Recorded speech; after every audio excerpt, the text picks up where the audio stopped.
היי בנות, אז היום יהיה היום מדריך ללק לסתיו שאני עשיתי. כן, קצת פיקששתי כי אני לא טובה בלק, אבל כן, אז אם אתם רוצות לראות איך עשיתי, תמשיכו לצפות. לק שתצטרכו זה לק לבן, מחזק, לק בצבע הנוגוף, לק זהב ומנקד. אוקיי, אז אני משתמשת במחזק בשביל לחזק את הציפורניים שלי, בשביל שהן יהיו מוגנות מהלק שאני הולכת לשים, כי הוא עם צבע והוא פיגמנטי, אז אחר כך שהציפורניים שלי פשוט לא יהיו צהובות. וגם שכחתי להבהיר שזה לק של אסנס. אוקיי, אז תצטרכו לק של שיק מספר 265 שקוראים לו מדונה. ואני, כן, לא ראו קצת, כי היה לי קצת קשה לצלם את זה, כי לא הייתה לי זווית כל כך נוחה, כי זה מה שיכולתי לעשות. אז אני מורחת על כל האצבעות שלי את הלק הזה, זה מין לק צבע גוף כזה, כן, וכמו שאמרתי אני מורחת.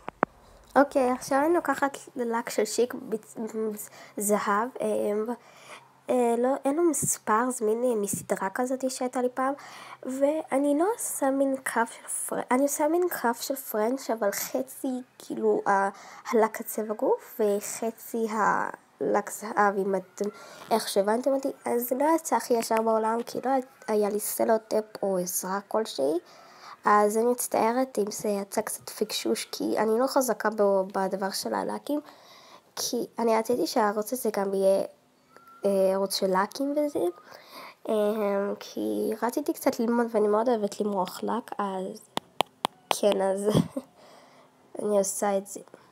אוקיי, אז עכשיו אני לוקחת לק לבן של קרליין, שהוא ממש ישן והוא לא כזה טוב, אבל זה הלק היחיד שמצאתי ומנקד גם. אתם תוכלו גם להשתמש בקיסר וזה גם לא משנה. אני שמה על סרגל כי לא היה לי דף או משהו כזה, את הלק לבן. כן, ואני שמה. אוקיי, עכשיו אני לוקחת את המנקד, תשימו על הצד הקטן או הגדול, אבל אני ממליצה על הקטן. אם אני עושה על הגדול פשוט, אני לא יכולה כל כך להבדיל בין הדברים האלה. ואני עושה נקודות על הצבע הגוף, אם אפשר לקרוא לזה ככה. זה גם לא יצא לי כל כך טוב ביד השנייה, וזה קצת בקשש, כי אני לא שמאלנית, כאילו ביד שמאל, אני ימנית, אז בגלל זה לא יצא לי כזה טוב. וגם שכחתי להוסיף את הטופ קוט מאט של ביוטי קר, אז רק שתדעו ששמתי גם טופ קוט מאט, שזה יופיע אחרי נראה לי הקטע הבא, או עכשיו.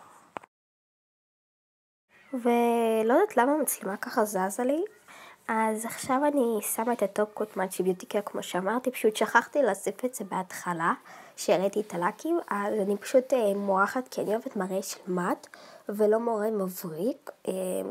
זה לא חובה, אתם יכולות לדלג על כל השלבים, או סתם בכלל לראות את זה. כן, וחשוב, אני מזכירה עוד פעם שאני לא מומחית בלקים, אני פשוט יודעת את הלקים, פשוט אני צריכה יותר להשתפר בדברים האלה, כן אני יודעת, אבל אם אתם עושות את זה יותר טוב, אז תעשו את זה יותר טוב. אז אם נהנתם מהסרטון או למדתם משהו, אז תעשו לייק, למה לא? כן, ומקווה שנהנתם מהטוטוריאל ונתראה בסרטון הבא. ביי.